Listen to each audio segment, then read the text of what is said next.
आज हम लोग प्रॉफिट एंड लॉस का 8वां क्लास करेंगे। और जैसे कि आप सभी को पता है कि हम लोग हर एक क्लास में एक नया टाइप की क्वेश्चन को सीखते हैं। तो आप लोगों ने अगर पहले वाले क्लास नहीं किए हैं तो पहले उसे देख लीजिएगा, ठीक है। तो स्वागत है आप सभी का सक्सेस क्लास 22 में। चलिए आज की क्लास को शुरू करते हैं। आपके सामने आज की क्लास का पहला क्वेश्चन है। क्वेश्चन करें, एक दुकानदार एक वस्तु पर 320 रुपये अंकित करता है। यदि 10% की छूट के बाद भी उसको 20% का लाभ होता है तो उस वस्तु का क्रय मूल्य ज्ञात कीजिए। तो यहाँ पर आपको पता है कि एक दुकानदार जो है ना, अंकित मूल्य कितना रखा है, 320 रखा है, ठीक है। इस अंकित मूल्य पर 10% की छूट देने के बाद भी उसे 20% का लाभ होता है, ठीक है। तो आपको बताना उसका क्रय मूल्य यानी सीपी। तो आप लोग को एक चीज़ पता होना चाहिए, वह है आपका सीपी, एसपी और एमपी, ठीक है। यह तीन टर्म आपको पता होना चाहिए, सीपी, एसपी और एमपी। सीपी क्या होता है, जिस मूल्य पर किसी वस्तु को खरीदते हैं वही आपका सीपी यानी कॉस्ट प्राइस होता है। और एसपी क्या होता है, जिस मूल्य पर किसी वस्तु को बेचते हैं यानी सेल करते हैं वही आपका सेलिंग प्राइस यानी एसपी होता है। और एमपी यानी मार्केट प्राइस। तो मार्केट प्राइस क्या होता है दोस्तों, किसी भी वस्तु पर या उसके पैकेट पर जो मूल्य अंकित रहता है उसे हम लोग कहते हैं एमपी यानी मार्केट प्राइस, ठीक है। और मार्केट प्राइस को आप लोग ध्यान में रखिएगा, सूची प्राइस भी कहते हैं, ठीक है। और जब भी छूट यानी डिस्काउंट की बात होती है वह आपका निकलता है मार्केट प्राइस पर यानी एमपी पर। और प्रॉफिट और लॉस आप लोग जानते हैं सीपी पर निकलता है, ठीक है। तो यह दोस्तों एक बेसिक सा पॉइंट है जो आप लोग को ध्यान में रखना है, ठीक है। अब चलिए बात करते हैं क्वेश्चन की। क्वेश्चन को आपको किस तरह से बनाना है, ठीक है। आपको पता है मार्केट प्राइस यानी अंकित मूल्य कितना है, 320 है। इस 320 में दोस्तों कितना का छूट देता है, 10% का छूट देता है। तो कोई भी चीज़ क्या होता है, 100% होता है, उसमें 10% का छूट है। तो आप कह सकते हो कितना है, 90% है। यानी इसका आपको निकाल लेना है 90%। तो 90% का बटा में हो जाएगा 100, जीरो से जीरो खत्म। ये आपका हो जाएगा 9 दूना 18, 9 तिया 27, 1 28 यानी 288। आप कह सकते हो उसे कितना में बेचता है, 288 रुपये में बेचता है, ठीक है। वह दुकानदार 320 की वस्तु में 10% का छूट देता है यानी 288 में से क्या करता है, एसपी करता है यानी सेल करता है। और आपको यह भी पता है कि 288 में बेचने के बाद 20% का लाभ होता है। यानी यह जो आपका 288 है यह 120% के बराबर है, ठीक है। क्योंकि कोई भी चीज़ क्या होता है, 100% होता है, उसमें दोस्तों 20% का लाभ है। तो आप कह सकते हैं 288 कितना के बराबर है, 120% के बराबर है। तब दोस्तों आपको बताना है सीपी यानी क्रय मूल्य। तो क्रय मूल्य हमेशा क्या होता है, 100% होता है। और आपको 120% का मान पता है कितना है, 288 है। आपको निकालना है 100% का मान, ठीक है। तो यहाँ से आपका आ जाएगा 288 बटा 120। यहाँ से आपको आएगा 1% का मान, आपको चाहिए 100% का। तो यहाँ पर मल्टीप्लाई कर देना 100 से, या आपका जीरो से जीरो खत्म। यहाँ से आपका आ जाएगा 12 दूना 24, 12 चौके 48, यानी 12 से दोस्तों 288, 24 बार में ख़त्म हो जाएगा। ये आपको हो जाएगा 240। यानी आप कह सकते हैं उस वस्तु का क्रय मूल्य जिसे हम लोग कहते हैं सीपी यानी कॉस्ट प्राइस, वो आपका कितना है, 240 है। तो ऑप्शन नंबर आपका देखिए ए सही हो जाएगा, 240। तो जब भी दोस्तों आपके सामने इस टाइप के क्वेश्चन आते हैं तो आपको इसी तरह से अप्लाई करना होता है, ठीक है। और बहुत ही आसान है, आप लोग समझ सकते हैं, ठीक है। तो इसे दोस्तों आप लोग समझे होंगे। चलिए बात करते हैं अगले क्वेश्चन की। आपके सामने दूसरा क्वेश्चन है। क्वेश्चन करें, एक दुकानदार ने एक वस्तु का अंकित मूल्य 160 रुपया रख दिया। यदि 10% की छूट देने के बाद भी उसे क्रय मूल्य पर 20% का लाभ मिलता है तो वस्तु का क्रय मूल्य ज्ञात कीजिए। तो यहाँ पर भी दोस्तों आपको निकालना है वस्तु का क्रय मूल्य यानी सीपी। और आपको पता है कि दुकानदार वस्तु का अंकित मूल्य कितना रखा है, 160 रुपया रखा है, ठीक है। और इस पर कितना का छूट देता है, 10% का छूट देता है। और 10% की छूट देने के बाद भी उसे 20% का लाभ प्राप्त होता है। तो यहाँ पर आप कह सकते हैं 160 रुपया वस्तु का मूल्य रखा है, ठीक है। उस पर 10% का छूट देता है यानी 90% का मान आपको निकाल लेना है। तो 90% का बट्टा में 100, जीरो से जीरो खत्म। तो यहाँ से आपका आ जाएगा 16 44 यानी 144। आप कह सकते हैं दुकानदार 144 रुपया में उसे बेचता है, ठीक है। 10% की छूट देता है यानी 144 में बेचता है। और आपको पता है कि 144 में बेचने पर उसे 20% का लाभ मिलता है। यानी 20% का लाभ मिलता है तो कोई भी चीज़ क्या होता है, 100% होता है, उसमें 20% का लाभ है।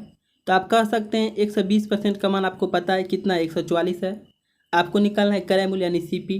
तो सीपी क्या होता है, 100% होता है। यहाँ से आपको निकाल लेना 100% का मान, ठीक है। ये आपको जो 144 बट्टा में 120, आपको आएगा 1% का मान। यहाँ से आपको चाहिए 100% का, तो मल्टीप्लाई कर देना 100 से, ठीक है। ये आपका जीरो से जीरो खत्म। ये आपको जगह 12 खा 12, 12 दूना 24 यानी बराबर है 44 से 144, ठीक है। यहाँ से आपका जगह 12 दिन 20 से यानी 120। आप कह सकते हैं वस्तु का सीपी कितना, 120 है। तो ऑप्शन नंबर देखिए आपका यहाँ पर 20 ही हो जाएगा, 120। तो इसे भी दोस्तों आप लोग ध्यान में रखिएगा। चलिए बात करते हैं अगले क्वेश्चन की। आपके सामने तीसरा क्वेश्चन है। क्वेश्चन करें, एक दुकानदार ने नई वस्तु की कीमत 1280 रुपये अंकित की। यदि 10% की छूट देने के बाद भी उसे क्रय मूल्य पर 20% का लाभ होता है तो वस्तु का क्रय मूल्य ज्ञात कीजिए। तो यहाँ पर दोस्तों क्वेश्चन क्या है, सेम टाइप का है। आपको निकालना है वस्तु का क्रय मूल्य यानी CP। और आपको पता है कि दुकानदार ने नई वस्तु का कीमत कितना रखा है, 1280 रुपया रखा है, ठीक है। और इस पर 10% का छूट देता है और 20% का लाभ कमाता है। तो यहाँ पर आपको पता है कि वस्तु का अंकित मूल्य यानी MP कितना है, 1280 है। इस पर 10% का छूट देता है यानी 90% का मान आपको निकाल लेना है, ठीक है। यहाँ से आपका 0 से 0 खत्म हो जाएगा। यहाँ से आपका जगह 9 8 72 यानी 2, ये आपको जगह 9 2 18, 18 7 आपको जगह 25 यानी 5, पुनः आपको जगह 9 2 11 यानी 1152। आप कह सकते हैं वस्तु कितना बेचता है, 1152 बेचता है और दोस्तों 20% का लाभ कमाता है। यानी हम कह सकते हैं 120% का जो मान है वह कितना, 1152 है। आपको निकालना है CP यानी 100% का मान, ठीक है। यहाँ से आपका आ जाएगा 1152, अब बट्टा में आपका हो जाएगा 120। यहाँ से आपको आएगा 1% का मान, आपको चाहिए 100% का तो मल्टीप्लाई कर देना 100 से, ठीक है। ये आपका 0 से 0 खत्म। तो यहाँ से आपका आ जाएगा 12 8 उत्तर से यानी 160, ये आपको हो जाएगा 8 7 15 यानी 7, तो 7 पर 2 आपको हो जाएगा 72, पुनः 12 से लगे तो आपका हो जाएगा 12 6 72 यानी 6। तो 12 से दोस्तों 96 बार में आपका 1152 खत्म हो जाएगा, ये आपका हो जाएगा 960। आप कह सकते हैं वस्तु का क्रय मूल्य यानी CP कितना है, 960 है। तो ऑप्शन नंबर देखिए आपका B से हो जाएगा 960। तो यहाँ पर आप लोगों ने सेम टाइप से 3 क्वेश्चन को सोल्व किए, ठीक है। अब चलिए बात करते हैं अगली टाइप की। आपके सामने चौथा क्वेश्चन है। क्वेश्चन करें 3 बक्से जिनमें 10 पेंसिल वाले 25 पैकेट है जो 8625 में बेच दिए गए। यदि लाभ 15% मिला हो तो उनका क्रय मूल्य ज्ञात कीजिए। देखिए यहाँ पर आपको पता है पेंसिल के बारे में, ठीक है। इस पेंसिल को जो बेचा है वह कितना में बेचा है, 8625 में बेचा है, ठीक है। और इतना में बेचने के बाद उसे 15% का लाभ मिला है। तो आपको बताना है CP यानी क्रय मूल्य। तो कोई भी चीज़ क्या होता है, 100% होता है, उसमें 15% का लाभ है। यानी आप कह सकते हैं 115% का जो मान है वह कितना है, 8625 है। यहाँ से आपका जगह 8625, आपको निकालना है 100% का मान यानी CP। तो यहाँ से आपका आ जाएगा 8625, ठीक है। बट्टा में आपका हो जाएगा 115, आपको चाहिए 100% का तो मल्टीप्लाई कर देना है 100 से। तो यहाँ पर जब दोस्तों डिवाइड कीजिएगा तो 115 से आपका 8625 जो है यह 75 बार में कैंसिल हो जाएगा, ठीक है।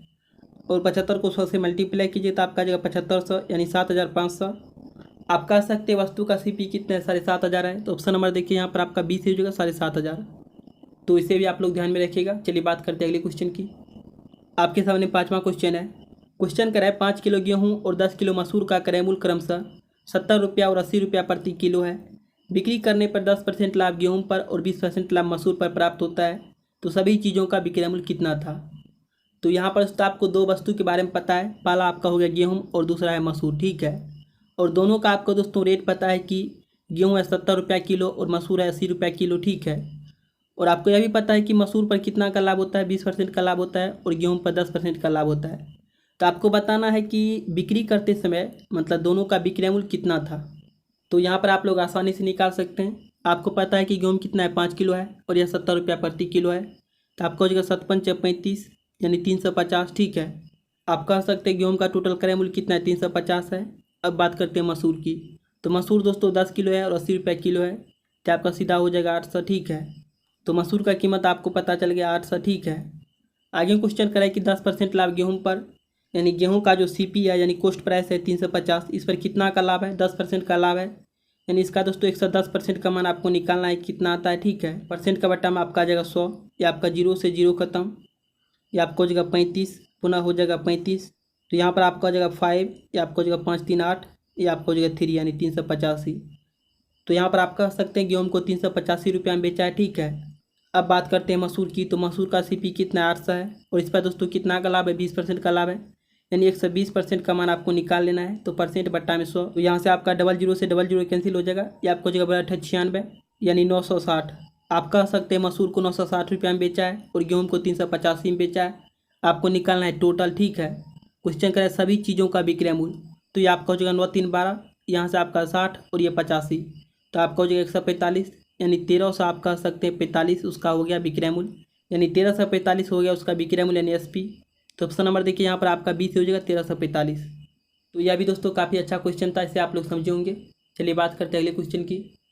आपके सामने छठा क्वेश्चन है। क्वेश्चन करें एक पुराने फ़ोन को 6360 रुपया में बेचने पर रंजिता को इसे कुछ वर्ष पहले खरीदने पर आई लागत से 47% कम मूल्य प्राप्त हुआ। 13% का लाभ प्राप्त करने के लिए रंजिता को इसे किस मूल्य पर बेचना चाहिए था। तो यहाँ पर देखिए एक फ़ोन की बात हुई है, ठीक है। जिस फ़ोन का कीमत दोस्तों कितना है 6360 है, ठीक है। और यह जो 6360 है यह क्या है दोस्तों, क्वेश्चन करें कुछ वर्ष पहले खरीदने पर आई लागत से 47% कम है, ठीक है। यानी कोई भी चीज़ क्या होता है 100% होता है, उसमें कह रहा है 47% कम है, यानी आप कह सकते हैं यह कितना है 53% है, ठीक है। 47% कम यानी कितना है 53% है। तो यहाँ पर आप कह सकते हैं 53% का जो मान है वह कितना हो जाएगा 6360 हो जाएगा, ठीक है। तब दोस्तों आपको बताना है कि 13% का लाभ प्राप्त करने के लिए उसे किस मूल्य पर बेचना चाहिए था। यहाँ पर आप कह सकते हैं 113% का मान आपको चाहिए, ठीक है। यानी सीपी जो होता है वह क्या होता है 100% होता है, उसमें क्या है 13% का लाभ। तो लाभ के केस में क्या करते हैं प्लस करते हैं, मतलब 100% में प्लस करते हैं, और हानि के केस में माइनस करते हैं, यानी 100% में से उस मान को माइनस करते हैं। तो यहाँ पर दोस्तों क्या लाभ है 13% का, तो आप कह सकते हैं 113% का मान आपको चाहिए, जबकि 53% का मान आपको पता है। तो यहाँ से आप लोग आसानी से निकाल सकते हैं। या आपका हो जाएगा 6360, ठीक है, बट्टा में आपका हो जाएगा 53, मल्टीप्लाई कर देना 113 से। तो यहाँ से आपका आ जाएगा 53, यानी 63 में से आपका 53 माइनस हो जाएगा, बचेगा 10 और ये 6 यानी 106। तो 53 दूना आपका हो जाएगा 106, यानी आपका हो जाएगा 120, यानी 53 से दोस्तों 120 बार में खत्म हो जाएगा आपका 6360, ठीक है। तो यहाँ पर दोस्तों 12 मल्टीप्लाई कर दीजिए 113, ठीक है। ये आपका हो जाएगा 113 दूना 226, पुनः आपका हो जाएगा 113। अब दोस्तों यहाँ से आपको टोटल कर लेना है, ठीक है। तो आपको हो जाएगा 6, या आपको हो जाएगा 3 2 5, या आपको हो जाएगा 3, या आपको हो जाएगा 1, यानी 1356। लेकिन मल्टीप्लाई करना था 120 से, मल्टीप्लाई किए हैं 12 से, तो यहाँ पर एक जीरो बैठा देना है। तो आपका आ जाएगा 13,560। यानी रंजिता को जब 13% का लाभ चाहिए तो उसे कितना बेचना होगा फ़ोन को 13,560 में बेचना होगा, ठीक है। तो ऑप्शन नंबर देखिए यहाँ पर आपका ए से हो जाएगा 13,560। तो इसे भी आप लोग समझे होंगे। चलिए बात करते हैं अगले क्वेश्चन की। आपके सामने 7वां क्वेश्चन है। क्वेश्चन करें एक मोबाइल का विक्रय मूल्य 75 है जो 50% के लाभ पर बेचा जा रहा है। एक ग्राहक ने सेल्समैन से कुछ छूट मांग ली, लेकिन सेल्समैन ने सख्त हिदायत दी कि मोबाइल 35% लाभ के नीचे नहीं बेचना है। इस स्थिति में सेल्समैन ग्राहक को मोबाइल संभावित कितने विक्रय मूल्य में दे पाएगा। तो यहाँ पर आपको पता है कि मोबाइल फ़ोन का विक्रय मूल्य यानी सेलिंग प्राइस कितना है 75 है, जो 50% लाभ पर बेचा जा रहा है, ठीक है। तो 50% लाभ पर बेचा जा रहा है, यानी कोई भी चीज़ क्या होता है 100% होता है, और यह 50% लाभ पर बेचा जा रहा है। यानी आप कह सकते हैं 150% का जो मान है वह कितना है 7500 है, ठीक है। बहुत ही आसान सी बात है, आप लोग समझ सकते हैं। यानी 150% का मान कितना है 7500 है, ठीक है। तो यहाँ से आप लोग सबसे पहले वस्तु का सीपी यानी कॉस्ट प्राइस निकाल लीजिए। तो हम लोग जानते हैं कि सीपी हमेशा क्या होता है 100% होता है, यानी आपको चाहिए 100% का मान, ठीक है। तो यहाँ से आपका आ जाएगा 7500, अब बट्टा में आपको हो जाएगा 150। आपको चाहिए 100% का, तो मल्टीप्लाई कर देना है 100 से। या आपका 0 से 0 खत्म, या आपको हो जाएगा 15 × 75 यानी 50, यानी आपका हो जाएगा 5000।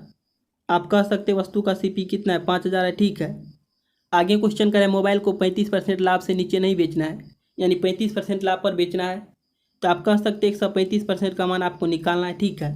35% लाभ पर यानी 135% का मान आपको निकालना है, जबकि आपको 100% का मान पता है कितना है 5000 है। तो यहाँ पर आप कह सकते हैं 5000 बट्टा में आपका हो जाएगा 100, यानी यहाँ से आपको आएगा 1% का मान, आपको जो 135 का, तो मल्टीप्लाई कर दें 135 से।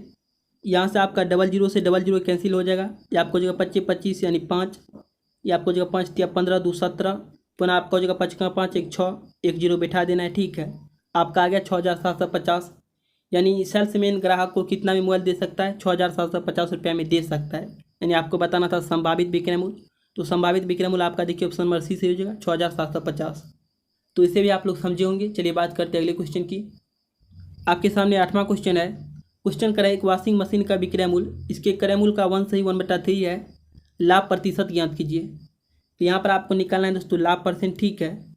आपको पता है कि वॉशिंग मशीन का जो विक्रय मूल्य है यानी सेलिंग प्राइस है वह दोस्तों क्या है सीपी, यानी क्रय मूल्य का कितना है 1 से 1/3 है, तो आपका हो जाएगा 4/3, ठीक है।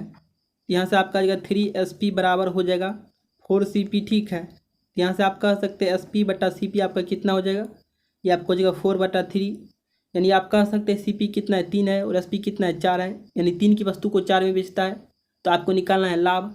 3 की वस्तु को 4 में बेचता है यानी कितना का लाभ होता है 1 का लाभ होता है, तो लाभ बट्टा क्रय मूल्य यानी CP है कितना 3, तो बट्टा में आपको लिखना है 3। आपको निकालना है प्रतिशत लाभ, तो यहाँ पर मल्टीप्लाई कर देना है 100 से, ठीक है। तो यहाँ से आपका आ जाएगा 33 सही 1/3%। ये दोस्तों आपका आएगा प्रतिशत लाभ, ठीक है 33 सही 1/3%। तो ऑप्शन नंबर देखिए आपका सी से हो जाएगा, ठीक है। तो इसे दोस्तों आप लोग समझे होंगे। चलिए बात करते हैं अगले क्वेश्चन की। आपके सामने 9वां क्वेश्चन है। क्वेश्चन करें, एक आदमी ने 20% के लाभ पर 2 साइकिल बेची। यदि उसने उन्हें प्रत्येक को 3500 में खरीदा था और 5% के लाभ पर पहले व्यक्ति ने बेचा था, तो कितना लाभ उसे दूसरे से होना चाहिए। तो यहाँ पर दोस्तों आपको पता है कि एक व्यक्ति ने 20% के लाभ पर 2 साइकिल बेचा है, ठीक है। तो टोटल दोस्तों लाभ आपको पता है कितना, 20% का है, ठीक है। कुल लाभ यानी टोटल लाभ आपको पता है कि 20% का है, और उसमें से दोस्तों एक व्यक्ति का आपको लाभ पता है कितना का है, 5% का है। दूसरी बात आपको यह पता है कि उन्होंने प्रत्येक को 3500 में खरीदा था, यानी उसका सीपी क्या है, सेम है, ठीक है। जब भी किसी दो वस्तु का सीपी यानी कॉस्ट प्राइस सेम होता है तो यहाँ पर आप लोग इसे क्वेश्चन को एवरेज से बना सकते हैं, ठीक है। एवरेज से कैसे बनाते हैं, चलिए उसको समझते हैं। तो एवरेज से बनाने के लिए आपको पता है कि 2 प्रॉफिट है, P1 प्लस P2, ठीक है। 2 प्रॉफिट है तो बटा में कर देना है 2, और यहाँ पर दोस्तों आपको टोटल प्रॉफिट पता है कितना है, 20 का है, तो इक्वल टू आपका हो जाएगा 20, ठीक है। एवरेज को आप लोग आसानी से समझ सकते हैं कि एवरेज क्या होता है, कुल का योग बटा कुल संख्या। तो मतलब टोटल बटा में टोटल कितना है, 2 है तो 2, और कुल आपको पता है कितना है, 20 है, तो आपका हो गया 20। तो यहाँ से आपका आ जाएगा P1 प्लस P2। तो P1 दोस्तों आपको पता है कितना है, 5%, प्लस हो जाएगा P2 इक्वल टू आपका हो जाएगा 20 दूना 40। तो यहाँ से आपको P2 का मान पता चल जाएगा, ये आपका हो जाएगा 35। तो आप कह सकते हैं दूसरा से उन्हें 35% का लाभ होना चाहिए। तो ऑप्शन नंबर देखिए आपका 20 हो जाएगा 35%। तो यहाँ पर आप लोग इसे समझ सकते हैं, ठीक है। आपको हमेशा CP क्या होना चाहिए, जब भी आपको इसका प्रयोग करना है तो आपको CP हमेशा सेम होना चाहिए, ठीक है। यहाँ पर दोनों का CP क्या है, सेम है। मतलब 2 साइकिल में प्रत्येक को खरीदा है 3500 में, तो दोनों का CP क्या है, सेम है। इसलिए दोस्तों यहाँ पर हम लोग एवरेज यानी औसत का प्रयोग करके इसे बना लिए, ठीक है। इसे दोस्तों आप लोग समझे होंगे। चलिए बात करते हैं अगले क्वेश्चन की। आपके सामने आखिरी क्वेश्चन है, क्वेश्चन नंबर 10। तो क्वेश्चन कर रहा है कि पवन ने एक वस्तु 12.5% की हानि पर बेच दी। यदि उसने वह वस्तु 56 रुपये अधिक में बेची होती तो उसे 22.5% लाभ प्राप्त होता। 25% का लाभ प्राप्त करने के लिए उस वस्तु का विक्रय मूल्य कितना होना चाहिए। तो यहाँ पर आपको पता है कि पवन ने एक वस्तु बेचा है, ठीक है। कितना हानि पर, 12.5% की हानि पर। आगे क्वेश्चन करें, यदि वस्तु को 56 रुपये अधिक में बेचता, मतलब जितना वस्तु को बेचा है उससे अगर 56 रुपये अधिक में बेचता तो उसे दोस्तों 22.5% का लाभ प्राप्त होता। तो आपको बताना है 25% का लाभ प्राप्त करने के लिए वस्तु का विक्रय मूल्य कितना होना चाहिए। तो यहाँ पर आपको पता है कि 12.5% की हानि पर बेचा है, ठीक है। तो यह हानि है तो माइनस में लिखना है। पुनः करें 22.5% लाभ प्राप्त होता है, या दोस्तों प्लस में आपका हो जाएगा 22.5%, ठीक है। एक वस्तु को बेचने पर 12.5% की हानि होती है, अगर 56 रुपये अधिक में बेचता है तो 12.5% का लाभ होता है। यानी आप कह सकते हैं दोनों के बीच का जो अंतर है वह कितना का है, 56 रुपया का है, ठीक है। दोनों के बीच का जो अंतर होगा वह कितना होगा, 56 रुपया होगा। तो यहाँ पर तो एक है माइनस और एक है प्लस, तो दोनों का आपको योग कर लेना है। तो दोनों का योग आपका हो जाएगा 35%, यानी आप कह सकते हैं 35% का मान कितना होगा, 56 होगा। लेकिन आपको निकालना क्या है, आपको निकालना है 25% के लाभ पर, यानी कोई भी चीज़ का हो तो 100% होता है, और कह रहा है 25% का लाभ। तो यहाँ पर आपका हो जाएगा 125%, ठीक है। ये आपका हो जाएगा 56/35, अब मल्टीप्लाई हो जाएगा 125 से। यहाँ से आपका हो जाएगा 5×7=35, ये आपका हो जाएगा 25×5=125। पुनः आपका हो जाएगा 7×8=56, यानी 8 को 25 से मल्टीप्लाई कीजिए, आपका हो जाएगा 25×8=200। यानी आप कह सकते हैं पवन को अगर 25% का लाभ चाहिए तो वस्तु को 200 में बेचना होगा, ठीक है। तो ऑप्शन नंबर देखिए यहाँ पर आपका डी से हो जाएगा 200। तो यहाँ पर दोस्तों आप लोगों ने आज की क्लास को कंप्लीट देखे, ठीक है। और हम लोग हर एक क्लास में एक नया टाइप के क्वेश्चन को सीखते हैं, तो आपको दोस्तों हर एक क्लास को बारीकी से देखना है और सुनना है, ठीक है। तब दोस्तों आपका प्रॉफिट एंड लॉस से एक भी टाइप का क्वेश्चन मिस नहीं होगा, ठीक है। लेकिन दोस्तों आपको शुरू से एक बार क्लास को देखना चाहिए, ठीक है। तो आप लोग अभी पहले वाले क्लास नहीं देखे हैं तो पहले उसे देख लीजिएगा, ठीक है। तो चलिए आगे बढ़ते हैं, अगले क्लास में इससे आगे देखेंगे, ठीक है। अगर दोस्तों आप लोग इस क्लास को समझे हैं और आपको लगता है कि हम लोग इस चैनल के माध्यम से सीख सकते हैं, तब दोस्तों आप लोग इस चैनल को सब्सक्राइब कीजिए, ठीक है। और इस बेल आइकन को दबाइए, इससे आपको हर एक क्लास का नोटिफिकेशन मिलता रहेगा, एक भी क्लास मिस नहीं होगा, ठीक है। तो मिलते हैं अगले क्लास में, तब तक के लिए जय हिंद, जय भारत।